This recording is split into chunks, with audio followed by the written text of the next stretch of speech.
নাম কি মেয়ে? কল্পনা। বাপের বাড়ি? নেত্রকোনা। স্বামীর বাড়ি? শরীয়তপুর। থাকো কই? গাজীপুর। কি করো সেথা? সুই সুতা। বুঝলাম না ঠিক। গার্মেন্টস শ্রমিক। অফিস কটায়? সকাল 8টা। হলে দেরি? বলি সরি। ফেরার পালা? রাতের বেলা। বলো কি এটা? কখনো 12টা। এত দেরি? ওভারটাইম করি। ঘুমাও কখন? 2টা যখন। রান্নার সময়? যদি কবু হয়। কখন জুটে? ভোরে উঠে। এত খাটুনি? তবুও বকুনি। বকুনি কার? সুপারভাইজার। কেন বকাবকি? কাজ থাকলে বাকি।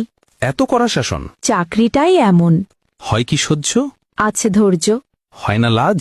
তবুও করি কাজ। কেন শুনি? কামাতে হবে মানি। মাসিক মাইনে? তেমন পাই না। সংসার চলে? গোলে মালে। বলো কি? অভাবেই থাকি। অসুখ হলে কবু? কাজে যাই তবু। একদিন না গেলে? হাজিরা।